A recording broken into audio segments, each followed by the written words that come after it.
నిర్ణయం తీసుకునే స్థాయికి తీసుకొస్తే అదే నిజమైన సాధికారిత, అదే నిజమైన వెనుకబడిన వర్గాలకు అండని చెప్పి కూడా నేను మీకు తెలియజేస్తున్నా. అందుకే ఈ యొక్క రిజర్వేషన్లు చాలా ప్రాధాన్యత ఉంది. ఇందులో కూడా బీసీ సాధికారతలో మహిళ పాత్ర అత్యంత కీలకం. ఈ అవకాశాన్ని కల్పించడం మనందరి బాధ్యత. బీసీలకు భిక్ష కాదు, భాగస్వామ్యం కావాలి. భరోసా కాదు, అధికారంలో భాగం కావాలి. మాటలు కాదు, చట్టబద్ధమైన హక్కు కావాలి. అందుకే ప్రతి బీసీ కుటుంబం గర్వంగా చెప్పుకునే రోజు రావాలి.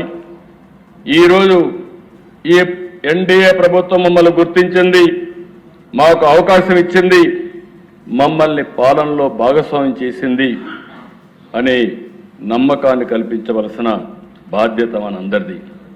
సామాజిక న్యాయం కోసం, బీసీల సాధికారత కోసం, సమగ్ర ఆంధ్రప్రదేశ్ కోసం 34% రిజర్వేషన్లు ఒక హిస్టారికల్ ముందడుగని మరొక్కసారి ఈ సభ ద్వారా రాష్ట్ర ప్రజలందరికీ తెలియజేస్తున్నా.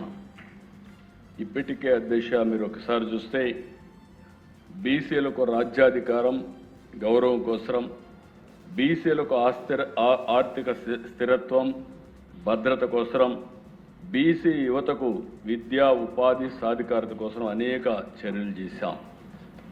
రకరకాల సమయంలో ఎన్టీ రామారావు గారు ముఖ్యమంత్రిగా ఉన్నప్పుడు సగం ధరకే చీర దోవతి, చేనేత కార్మికులకు ఉపాధి, పేదవారికి కట్టుకోవడానికి బట్ట, అలాంటి కార్యక్రమాన్ని తీసుకొచ్చారు.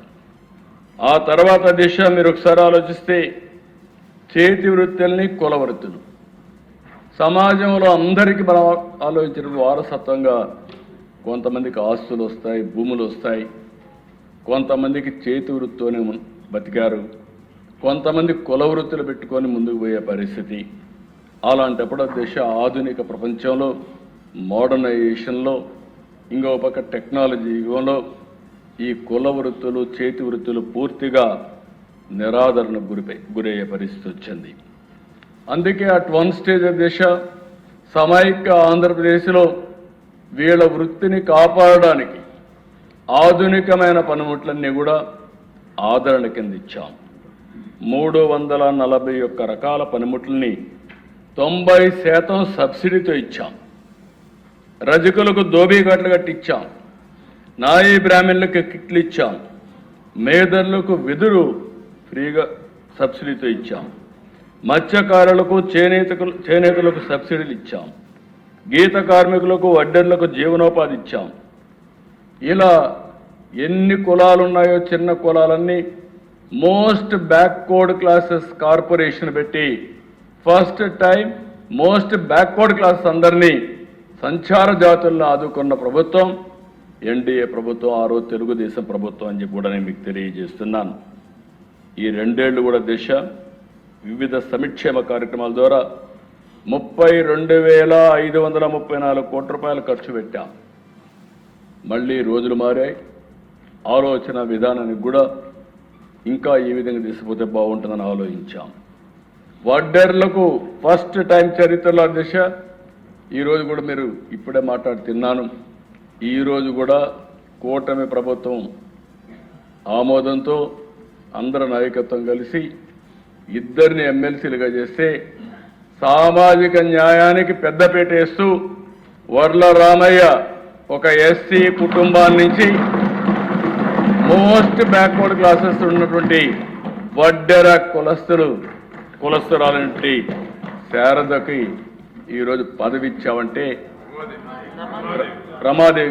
రమాదేవికి పదవి ఇచ్చావంటే ఇది తెలుగుదేశం పార్టీ ఎన్డీఏ సిద్ధాంతం. ఆ అమ్మాయి మామూలు వర్కర్ దిశ, ఒక క్లస్టర్ ఇన్ఛార్జ్, ఒక బ్యాక్వర్డ్ క్లాస్, వడ్డెర కులం. ఎమ్మెల్యేలో మేము సీటు లేకపోయాం. ఆ రోజు చెప్పాం, మొట్టమొదటిసారిగా వడ్డెర కులానికి చెందిన వ్యక్తికి ఎమ్మెల్సీ ఇస్తామని చెప్పి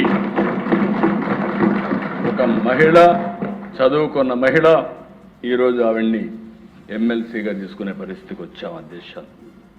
ఇంకొక పక్కన అధ్యక్ష, ఈరోజు మీరు చూసినప్పుడు వడ్డర్లకు 10% మైనింగ్ లీజులు ఇస్తున్నాం.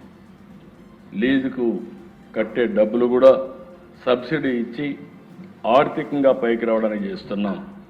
గీత కార్మికులకి 10% ఎక్సైజ్ షాపులు ఇస్తున్నాం. ఇంకొక పక్కన మీరు ఒకసారి చూస్తే నేతన్న సేవలో ప్రతి కుటుంబానికి మొన్నే 25,000 రూపాయలు ఇచ్చాం. ఇంకొక పక్క హ్యాండ్లూమ్ మరమగ్గాలకి 200 యూనిట్లు, పవర్ లూమ్కి 500 యూనిట్ల వరకు పవర్ ఉచితంగా ఇస్తున్నాం. ఎవరైతే మత్స్యకారులు ఉన్నారో మీరు చూస్తే అధ్యక్ష, మత్స్యకారులు ఎప్పుడు కూడా చేపల మీద ఆధారపడతారు. చెరువులు వాళ్ళకి ఎప్పుడు ఇచ్చాం. ఒకప్పుడైతే అన్ని చెరువులు కూడా వాళ్ళకి రిజర్వ్ చేసిన రోజులు. అలాంటిది ఉంటే అన్యాయంగా ఒక జీవో తీసుకొచ్చి 217 ద్వారా చెరువులు కూడా వీళ్లు చేసుకునే విధంగా వీళ్ళ దళారీ వ్యవస్థకి ఇచ్చే పరిస్థితికి వచ్చారు. ఈ ప్రభుత్వం వస్తానే 217 రద్దు చేసి మత్స్యకారు సొసైటీని మళ్ళా ప్రాణం పోసి మత్స్యకారుల్ని ఆదుకున్న ప్రభుత్వం ఎన్డీఏ ప్రభుత్వం అధ్యక్ష.